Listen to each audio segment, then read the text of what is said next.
અશોકભાઈ સોલંકી, અમારા જેડીભાઈ ખાવડુ, જીતુભાઈ મણવર, આ બધા મિત્રોએ અમે દલિત યુવા સંગઠન નામની સંસ્થા બનાવી અને ત્યારથી સામાજિક મુવમેન્ટમાં લડું છું. એની પહેલાં હું સંઘમાં હતો, એ તમને પહેલાં કહી દઉં. હું આરએસએસમાં શાખા લેતો હતો, મુખ્ય શિક્ષક હતો. પોરબંદરના સાંસદ છે ને ગોરધન જાવિયા હતા ને, એ આમ કરીને આમ ઊભા હોય અને હું ક્લાસ લેતો હતો. હું એબીવીપીનો જિલ્લાનો મહામંત્રી હતો, અખિલ ભારતીય વિદ્યાર્થી પરિષદનો 1990માં જિલ્લાનો મહામંત્રી હતો. શ્રીકાંતજી દામલેજી છે ને, જે આરએસએસના મુખ્ય લોકો, એ મને પર્સનલી નામથી ઓળખે. અને મેં આ મુવમેન્ટ સાથે મને બીટી મેવાડા, અમૃતભાઈ વાળા, રવજીભાઈ વાઘેલા, આ જે મામસેપના પાયાના વર્કરો, ડીજી સોમૈયા સાહેબ, આ લોકો એને મને ઘડ્યો, એણે મારું બ્રેઇન વોશ કર્યું. પછી હું આ સમાજની મુવમેન્ટ સાથે જોડાયો. આ હું મારો પૂરો ઇતિહાસ કહી દઉં. બાકી હું સંઘમાં રહ્યો હોત ને તો મને 1995માં ભાજપે એમએલએની ટિકિટ આપી દીધી હોત. આ વટથી કહું છું. બચ્ચુભાઈ સોંદરવા જ્યારે ભાજપના પહેલા ધારાસભ્ય બન્યા ને કેશોદ વિધાનસભાની સીટમાં, ત્યાં દેવદાન મુછડિયા ધારાસભ્ય બની ગયો હોત. આ મારા તાલુકાવાળા બેઠા, એ પૂછી લ્યો. આ કોઈ ભીંડા નથી મારતો. આખી ભાજપ સ્વીકારે, આખી જિલ્લાની ભાજપ સ્વીકારે કે દેવદાન હોત ને તો અત્યારે કેબિનેટ મંત્રી સુધી વયો ગયો હોત. પણ મેં જ્યારે બાબા સાહેબની મુવમેન્ટ સમજી ત્યારે મને એમ લાગ્યું કે હું કંઈક ખોટે રસ્તે છું ને ત્યાંથી મેં મુવમેન્ટને પકડી છે. આજ સુધી મુવમેન્ટમાં જોડાયો છું. આ ચરેલ ગામ છે, જામકંડોરણા તાલુકાનું. 2022માં અહીંયા મર્ડર થયું, 20માં સોરી. ચરેલના લોકો અહીં બેઠા છે. આ ચરેલના દરબારો મને 1 કરોડ રૂપિયા ભાઈ, મને ભાઈ ઉભા થાજો, 1 કરોડ રૂપિયા મને ઘેરે દેવા આવ્યા હતા. આ ભાઈ એના પીડિત છે, આમના ભાભીનું મર્ડર થયું હતું. 1 કરોડ રૂપિયા લે. એ કરોડ રૂપિયા લઈને કોણ આવ્યું હતું ખબર? આપણો જ એક જિલ્લા પંચાયતનો સભ્ય ભાજપનો પગલુસણીયો, કે દેવદાનભાઈ તમે ઘેરે બેસી જાઓ, ચરેલવાળાનો અમે ફોડી લેવું. પણ આ લોકોનું ઘર અને મારું ઘર 100 કિલોમીટર થાય. 100 કિલોમીટર વરસતા વરસાદમાં મોટરસાઇકલ લઈને ગયો છું. 500 રૂપિયા લીધા હોય ને તો તમે તમારી માના આમ કઈ કહેજો. આક્ષેપ કરવો ને બહુ હેલો છે કોઈ પણ માણા ઉપર. 35 લાખનું રાજુ સખ્યાએ કીધું ને, એ 35 લાખ મારી, યોગેશ ભાસાની, જોન્ટી બગડાની, ઘનશ્યામભાઈ પટેલની અને રાજુ સખ્યાની હાજરીમાં અનુરુચિએ રાજુ સોલંકીને આપ્યા હતા. અમને નહોતા આપ્યા. કોને આપ્યા હતા?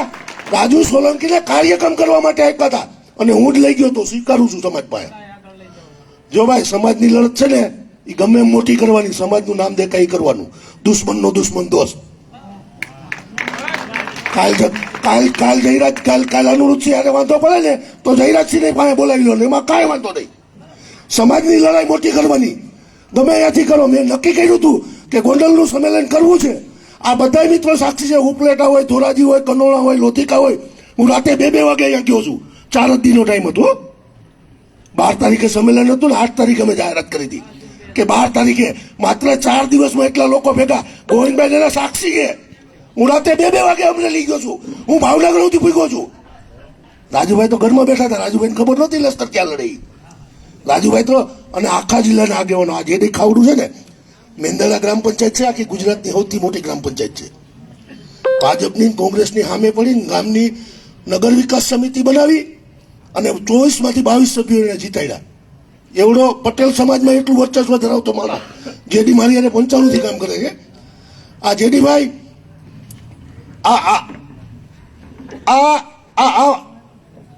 આ માણસે જે કર્યું એને પૂછો. એને મને ફોન કરીને કીધું હતું. એના જેવા જિલ્લાના લગભગ તમામ આગેવાનો, રણજીતે મને ફોન કર્યો હતો, દેવેન વાણવીએ મને કર્યો હતો. મારે નામ ના બોલવા જોઈએ પણ બોલું છું કે દેવદાન આ લડાઈ મૂકી દે. વિશ્વાસપાત્ર માણા નથી તો હું કામ એને કંપની લઈને નીકળો છું. કારણ કે હું 95થી આ લોકો એને કામ કરું. બધા આગેવાનોએ મને કીધું હતું કે દેવદાનભાઈ આ મૂકી દે, તું આને હું કામે મોટો કરે, આ હુડ છે શું છે. પણ મેં શું કીધું, વર્ણન કર્યું ને કે જ્યાં જે આપણા સમાજ ઉપર જે અત્યાચારો થાય છે, એ પછી સુલતાનપુરમાં હમણાં છોકરાઓને માર્યા આપણા, મને જાણવા મળ્યું. કોઈ ફરિયાદ કરવા તૈયાર નથી થતું, તરત જ સમાધાન થઈ જાય. એને જવાબ આપવો તો એટલે લડાઈ કરી, એટલે હું એને અનુરુચિ પાસે લઈ ગયો. એટલે અનુરુચિએ મદદ કરી અને આપણે લડાઈ કરીને સક્સેસ કરી. પછી સમાધાન કરવાની ક્યાં વાત હતી? એક વાત. બીજી વાત ગુસ્સો કીની ભાઈ ચોખવટ તો કરી જ નીકળે, પણ હું કહી દઉં કે મેં રાજુભાઈના મિસિસ હંસાબેન, રાવણભાઈ અને ભનુભાઈ ચૌહાણ, મારા ભેગા મુકેશ ચૌહાણ હતા, નિખિલ ચૌહાણ હતો અને હજી કોઈક ત્રીજું હતું. 4 જણા અમે ગયા હતા. ડૉક્ટર વાજા સાહેબને દવાખાને રાવણભાઈ દાખલ હતા. હેમંત રાઠોડ હતો મારો ભેગો. હા, વાજા સાહેબને દવાખાને ગયા. અહીંયા હંસાબેન આવ્યા ને હંસાબેને એમ કીધું કે આમ છે, એટલે અમે સોશિયલ મીડિયામાં વિડીયો મૂક્યો અને પછી અમે બધા જિલ્લાવાળાઓને કીધું કે ભાઈ તમે શાંતિ રાખજો, અમે કહીએ પછી તમે આવજો એકવાર. એટલે હું કામે બહાર ના નીકળ્યો સમાજ, એનું કારણ આ હતું. બીજી વાત કે રાજુભાઈના ગયા પછી એના પરિવાર ઉપર આખો આવવાનું ચાલુ થયું. હંસાબેન ગુસ્સો કીટમાં ગયા, કીધું ને મારી ઘરવાળીને કાલતી હતી. આ કરશનભાઈ સોલંકી આવ્યા છે ભાઈ. કરશનભાઈ સોલંકી હંસાબેનની ઉપર એ ડિવિઝન પોલીસે રેતીનો ગુનો દાખલ કર્યો, રેતીની લીજ ચોરીનો ગુનો દાખલ કર્યો અને એ ડિવિઝનના હંસાબેનને રજૂ કરવા ગયા. એટલે ત્યાંથી મને કરશનભાઈએ ફોન કર્યો કે દેવદાનભાઈ હંસાબેન ઉપર ખોટો ગુનો દાખલ થયો છે અને અમે રજૂ કરવા આવ્યા છીએ. એટલે અહીંયા મુકેશ ચૌહાણ, અજય વાણવી, રમેશ વાણવી, વિજય વાણવી, આ બધા અમે લગભગ 20 જણા વંથલી માણાવદરના ધારાસભ્ય છે ને અરવિંદ લાડાણી, એનું વંથલી કાર્યાલયમાં અમે બેઠા હતા બધા. કારણ કે વંથલીનું કાર્યાલય આપણો રમેશ વાણવી કરીને છોકરો સંભાળે, એટલે અમે એની પાસે ઘણી વખત બેઠા હોઈએ. અમે ત્યાં બેઠા હતા ને મને આનો ફોન આવ્યો, એટલે મેં બધા આગેવાનોને કીધું કાલો આપણે જુનાગઢ જઈએ. વંથલીથી જુનાગઢ 15 કિલોમીટર કાંઈ સેટું નથી. મેં કીધું આપણે જુનાગઢ જઈએ ને આપણે હંસાબેનને મદદ કરવી જોઈએ. એટલે મને મુકેશે એમ કીધું પહેલાં તું કરશનને ફોન કર, એ હંસાબેનને કહે કે દેવદાનભાઈ મુકેશભાઈ બધા આવવાનું કહે છે, આવે. એટલે કરશનને પાછો ફોન કર્યો, ભાઈ તને એને કરશને કીધું. કરશન છે ને એ રાજુભાઈનો માણસ છે, મારો માણસ નથી, નાના મોટા એનો ભેગો થયો છે. આ પહેલાં કહી દઉં, કરશનને આજે આખું જુનાગઢ એમ કે આ રાજુનો માણસ છે. સાચી વાત છે ભાઈ વગેરે સાહેબ, બરાબર. એટલે મેં એને ફોન કર્યો, તું હંસાબેનને કે આમ બધા આવીએ. એટલે હંસાબેન કે મારે રાવણભાઈને પૂછવું પડે. રાવણભાઈને પૂછ્યું તો રાવણભાઈને કીધું કે આ ભરવાવની કોઈની જરૂર નથી, ભરવાવને ના પાડો ત્યાં જ રહી. હવે ભાઈ સ્વાભિમાનના ભોગે તો આ ડીડીભાઈ છે, ડીડીભાઈને મારે 1-2 વખત ડીડી ખાલી કહેવાય ગયું ને તો એ મને એની ઉધળો લઈ લીધો હતો કે ભાઈ તમે મને કેમ ભાઈ નથી કહેતા. આપણી જે લડાઈ છે એ માન સન્માનની, સ્વાભિમાનની, સ્વમાનની લડાઈ છે. તમે કોઈને અપમાનિત કરીને મોટા ન થઈ શકો. આ પહેલો બનાવ. બીજો બનાવ એવો બન્યો કે રાજુભાઈના ઘરને નોટિસ આપવામાં આવી. રાજુભાઈના ઘરના પરિવારને નોટિસ આપવામાં આવી કોર્પોરેશન દ્વારા કે તમારું મકાન દબાણમાં છે, એ શા માટે દૂર ના કરવું. નોટિસ સોશિયલ મીડિયામાં આવી. સોશિયલ મીડિયામાં આવ્યા પછી વિનુભાઈ સિંગલ, વંથલી તાલુકાના લુવાસર ગામના માજી સરપંચ વિનુભાઈ મારી પાસે આવ્યા. સમાજે દેવદાનામાં કંઈક કરવું જોઈએ, આ રાજુભાઈને ઘર પાડી નાખશે કોર્પોરેશન વાળા. બરાબર ભાઈ કરશનભાઈ, આપણે પ્રોગ્રામ નક્કી કર્યો જેડીભાઈ, બધા આગેવાનોને મેં ફોન કર્યા કે સોમવારે કલેક્ટરને અને મ્યુનિસિપલ કમિશનરને આપણે આવેદન દેવાનું છે કે ભાઈ તમે એનું પાડો તો એને વૈકલ્પિક વ્યવસ્થા આપો અને આખા ગામનું પાડીને છેલ્લે એનું પાડો. અમે એમ નથી કહેતા પેશકદમીમાં છે તમે એને ચાલુ રાખો, પેશકદમી હોય તો વાંધો નથી, પણ એનો પરિવાર અત્યારે બહાર છે, ત્યાં નાના બાળકોને દીકરીઓ જ રહી છે, એને તમે ડિસ્ટર્બ ના કરો. એ નક્કી કર્યું, અમે આવેદન દેવાનું કર્યું ભાઈ. હવે એ આવેદન દેવાનું નક્કી કર્યું, એ વાત કરશનભાઈએ રાવણભાઈને કરી. રાવણભાઈનો અને કરશનભાઈનો એ સમયનો ઓડિયો વાયરલ થયો હતો. રાવણભાઈ કહે મારાથી નથી બોલાતી ગાળામાં, એટલે બધાને કહી દે ભરવાવને કે તમારે કોઈ આવેદન દેવા જવાની જરૂર નથી, એ અમારો પ્રશ્ન છે ને અમે જોઈ લેવું. કોણ જાય ભાઈ, કોણ જાય તમે મને કહો. તમને કોઈ ભરવા કહીને બોલાવે, તમને કોઈ ગદ્દાર કહીને બોલાવે, તમને કોઈ દલાલ કહીને બોલાવે, તમે એને મદદ કરવા જાઓ તો ના ગયા. અમારા વડીલ છે રામભાઈ, આપણા સરપંચ માટલીના રવજીભાઈ છે, આ 2 મિત્રોના મને ફોન આવ્યા, દેવદાનભાઈ સારું નથી થતું, તમે સમજદાર છો, તમે સમજી જાઓ. મેં કીધું તમે કહો એમ, તમે પહેલાં એને સમજાવી લ્યો.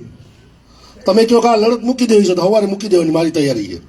જો આમાં મારી તો એક જ ભાવના છે કે એ ભાઈ માફી માગે આખા સમાજની, અને જેનો 20 વર્ષનો એકનો એક દીકરો યાર કંધોતર વયો ગયો, એના પરિવાર માટે આપણી કાંઈક જવાબદારી છે કે નહીં. કાલ કોણ તમારી રેલી બાઈક છે, કાલ કોણ તમારા ભેગું આવશે, એને ઘેરે જઈને તો જાઓ, નરિયાવાળા મકાનમાં રહી છે. હું એમ કહું છું કે એને 10 લાખ જયરાજથી આપે, જયરાજને હું કટે છે. અને રાજુ સમાજનો દીકરો હોય, સમાજ પ્રત્યે લાગણી હોય, એને હાલે કહેવું જોઈએ કે આને મદદ કરો, મારે તમારો 1 રૂપિયો નથી જોતો. કરવી જોઈએ કે નહીં? એક દીકરો આવ્યો છે યાર આપણી રેલીમાં એક્સિડન્ટ થયું છે, મરી ગયો છે, અને આપણે એને મદદ નહીં કરીએ. કોઈ સમાજના દીકરાને નહીં મોકલે હો ભાઈ. બાપો કહે દીકરાને પોલોટી વાળીને ઘેરે બે ભાઈ જવું નથી, સમાજને જે કરવું એ ભલે કરે. આજે જે આપણી તાકાત છે ને એ આ નવલો અહીંયા યુવાનો લીધે છે. તમે હું હવે થાકી ગયા છીએ, હવે દોડી નથી આગવાના. એટલા હું 100 કિલોમીટર બાઇક માં નાખી શકું છું. 200 કિલોમીટર જવું હોય ને તો મારે કોઈકનું 4 વ્હીલ માગવું પડે છે કે ભાઈ 4 વ્હીલ આપો તો મારે જવું છે. હમણાં દ્વારકા અને પોરબંદરને જવું હતું તો આ સરપંચને કેવું પડ્યું ખોખડાવાળાને કે ભાઈ મુકેશ તારી ગાડી મને દે બે દી, મારે આમ જવું છે બધી. તો કહેવાનો મતલબ એ છે કે આપણે કાર્યકર્તાના માવતર છીએ, આપણે કાર્યકર્તાના મા બાપ છીએ. કોઈનો ખંધોતાર સમાજના કામમાં ખોવાઈ ગયો હોય અને એના પ્રત્યે જો આપણે સંવેદના ન જન્મે તો આપણે સામાજિક કાર્યકરને લાયક નથી. આ વાસ્તવિકતા છે. તો મારી એ માગણી છે, અને એ માગણી મારી ખોટી હોય તો હું બેસી જવા તૈયાર છું અત્યારે કે દેવદાનભાઈ તમે ખોટા છો, બેસી જાવ. એ પરિવારને આપણે મદદ કરવાની જરૂર નથી કે જયરાજસિંહની માફીની જરૂર નથી, કાંઈ નહીં નથી જોતી માફી. હાલો ઓલા પરિવારને તો મદદ કરો યાર, એમાં હું ખોટું મેં તમને કીધું. એટલે અમે આવેદન આપ્યું જુનાગઢમાં, સ્પેશિયલ પીપીની માગણી કરી, બરોબર. અને હજી આપણે એમાં જે કરવું પડશે એ બધું કરીશું. આ એક વાત. બીજી વાત એ આ જોન્ટીભાઈ વાળી વાત આવી. આજે હું બધી સ્પષ્ટતા કરીશ. જોન્ટીભાઈના મિસિસ છે, એનું નામ હું નહીં કહું. જાનમેર ગામ છે, અહીંથી 10-12 કિલોમીટર થાય. જાનમેર ગામમાં જનરલ સીટ ઉપર પટેલને હરાવીને સરપંચ બન્યા છે. કઈ ચૂંટણીનું રિઝલ્ટ કહું, એમના મિસિસ આજે અહીંયા સરપંચ તરીકે ચાલુ છે. બેસ્ટ પંચાયતનો એવોર્ડ એ પંચાયતને મળ્યો છે. એ બેનનું કામ એટલું સરસ છે કે જિલ્લાની બેસ્ટ પંચાયતનો એવોર્ડ એને મળ્યો છે. ઈ ને યોગેશભાઈ બે મિત્રો છે, રાતે 12 વાગે બે ભેગા હોય. હવે એની મિસિસને કોઈ તમે જાહેરમાંથી એમ કહો કે એની મિસિસને ઉની હારે સંબંધ છે, તમે કોઈની મા બેન દીકરીની ઇજ્જત ઉછાળો ને ભાઈ, તો 7 વારે કાર થાય, 17 વાર થાય, 7 વાર નહીં 17 વાર થાય. અને હું કામ એને કહેવા જાઉં, મારો મિત્ર છે, હું આગળ કરી દઉં તો બંધ થઈ જાય. પણ હું જોઉં છું કે મારી બેન છે, મારી દીકરી છે, એની ઇજ્જત જાહેરમાં ઉછાળી છે. તમે યાર, તમને માઇક મળી જાય એટલે તમે રણાહંગા થઈ જાઓ. તમે ગમે એના પરિવાર વિશે, ગમે એના કેરેક્ટર વિશે ગમે એમ બોલવાનું. એ બોલ્યા અને એફઆઈઆર દાખલ થઈ. મેં કીધું હતું કે તમે બોલજો ભાઈ, ભેસાણના કાર્યક્રમમાં જવાનું મેં કીધું હતું. મેં એવું લખીને આપ્યું હતું એને કે ભાઈ તમે આ બેનના ચરિત્ર વિશે આવું બોલજો. એ બેનના ચરિત્ર વિશે બોલ્યા તો એ બેને ફરિયાદ કરી. કોઈના વિશે બોલો તો ફરિયાદ થાય, એમાં ક્યાં દેવદાનભાઈ આવ્યા. ત્રીજી વાત, આ ભાઈ છે અશોક સોલંકી, એડવોકેટ, 24 વર્ષથી પ્રેક્ટિસ કરે છે જુનાગઢ કોર્ટમાં, અને એના પરિવારનો જ છે. જે આપણે રાજુભાઈ કરીએ છીએ ને, રાજુભાઈનો કાકો થાય છે. આ ભાઈ રાજુ આનો ભત્રીજો છે. આ ભાઈ એને કોર્ટ કમ્પાઉન્ડમાં મળ્યા. આ ભાઈ ને એના ભેગા એક મનસુખભાઈ વાઘેલા, અમારા ભેસાણનું હળમતિયા ગામ છે ને, ત્યાંના મનસુખભાઈ વાઘેલા બે જ હતા. મનસુખભાઈની હાજરીમાં આને ધમકી આપી કે તારા હું ટાટિયા છટકાવી દઈ. આને ધમકી આપી. એણે મને ફોન કર્યો, મને કે ભાઈ મને ધમકી આપી, મારે શું કરવાનું? મેં કે ભાઈ તને ઠીક લાગે એમ કહે, તને ધમકી આપી તારો પ્રશ્ન છે, મારો પ્રશ્ન થોડો છે. મારે મને કે એફઆઈઆર કરવી, તો મેં તું જા એફઆઈઆર કરી. એ ભાઈ બી ડિવિઝનમાં ગયા, બી ડિવિઝન એની ફરિયાદ લઈ લીધી. તમે ક્યાંય અહીં હું બેઠો ને આગળ બીડી મેપમાં હું કહું કે બીડી હું તમારા ટાટિયા ભાંગી નાખે, તો બીડી એફઆઈઆર મારી ઉપર કરાવે. એમાં ખોટી વાત ક્યાં છે? હમણાં ડીડીભાઈને કાર્યક્રમમાં હતા કાલે જ પરમદી, અને ડીડીભાઈને એક ભાઈએ કીધું કે હું ખોદા મારી દઈ, તો ડીડીભાઈ એફઆઈઆર કરાવી. તમે કોઈને ધમકી આપો તો એફઆઈઆર થાય, એમાં ક્યાં ખોટી વાત છે? તમારો વારો આવશે દિનેશભાઈ. તમે કોઈને ધમકી આપો તો એફઆઈઆર થાય, એમાં ક્યાં દેવદાનભાઈ એવા? એટલે બધી વસ્તુમાં એક જ મને કાંઈ ખબર નથી પડતી. તમે એમ માનો છો કે રાજુભાઈને કાંઈ ખબર નથી પડતી? રાજુભાઈનું અપહરણ કરીને હું રીબડા લઈ ગયો હતો, કાનપટ્ટી ઉપર ગન રાખી હતી કે તું મારી ગાડીમાં બેસી જાય હું તને શૂટ કરી દે. એની ઈચ્છાથી આવ્યો, લડાઈ લડવી હતી એટલે આવ્યો. લડાઈ અનુરુચિએ સ્પષ્ટ કીધું હતું કે ભાઈ તમે લડાઈ લડવા માંગતા હો તો હું તમને મદદ કરવા માંગુ છું, કારણ કે તમારો દુશ્મન છે એ મારો દુશ્મન છે. તો કે હા મારે રેલી કરવી છે, ને રેલીમાં નિખિલે 40 ખોટા કીધા, લગભગ 100 જેટલા બાઇક હતા. જુનાગઢથી અમે નીકળ્યા ને, બાકી જુનાગઢ મારું એવું છે ને કે દેવદાનભાઈ એક રાઈડ નાખે ને જુનાગઢમાં એટલે 5000 બાઇક એમ આવી જાય. હજારો કાર્યક્રમ કર્યા જુનાગઢમાં, અને આજે કરું છું. જુનાગઢમાં દેવદાનભાઈ રાઈડ નાખે ને એટલે 5000 બાઇક ભેગા કરવા એટલે ગોઠને ખંજરવા બરોબર છે દેવદાનભાઈ માટે. એક તાલુકાના એક ગામના કાર્યકર્તા પર્સનલી ઓળખે છે. 1013 ગામ છે, એક ગામ બાકી નથી, બધા ગામ ખૂંદી વળ્યો. અને ગમે એ ગામનો પ્રશ્ન હોય રાતે 12 વાગે છે ને, મારી પાસે ઘાસલેટી મોટરસાઇકલ છે ને, એની ઠીક લાગે ભાઈ, અને હું રાતે 12 વાગે જાઉં છું, આજે જાઉં છું ભાઈ જેની ગમે એ કન્ડિશન હોય તો જાઉં છું. અને કોઈ 500 રૂપિયાનું મારો આખા જિલ્લાને ચેલેન્જ છે કે એક જિલ્લાનો એક કાર્યકર્તા એવો કાચો આ ભાઈ આ કહેવાતા બે તમારા કેરેક્ટરો સિવાયના કે એમ કે દેવદાનભાઈ મારી પાસે 1 રૂપિયો લીધો, મને રૂપિયા દેવા વાળા હાર્યા. આ બધા મારા મિત્રો મને પૈસા આપે, આને ગમે એની પાસે માગું ને કોઈ મને ના ન પાડે. મને ગમે તે પૈસાની જરૂર હોય ને આ બધા મારી બેંકો છે. આ જોન્ટીભાઈ હોય કે આ યોગેશભાઈ હોય કે આ ભાઈ હોય, મારી દીકરીના લગ્ન હતા ને આ મને બધા 3 લાખ રૂપિયા ઘેર આવીને આપી ગયા હતા. આ મારે ના કહેવું જોઈએ કે મારી દીકરીના લગ્ન કરવાના મારી કોઈ પૈસા નહોતા ને એ બધા મારા મિત્રો આપ્યા હતા. હવે તમારે કઈ સાંભળવું છે? જય ભીમ. શાંતિ શાંતિ. હજી ઘણું બાકી છે, પણ અમે વેદના સમજીએ છીએ અને એટલે જ તમારી આવી નથી. હા, જો તમે એમાં સમજતા હો તમારી આવી નથી, અમને જો પગ ભાંગી નાખવાની ધમકી મળતી હોય અહીંયા તો તમને સ્પોટ કરી દઉં. અમે 3-4 મિત્રો એવા છીએ, એક રણજીત, એક હું, એક દિનેશભાઈ, આવા 3-4 મિત્રો એવા છે જેને અમને છે ને કોઈ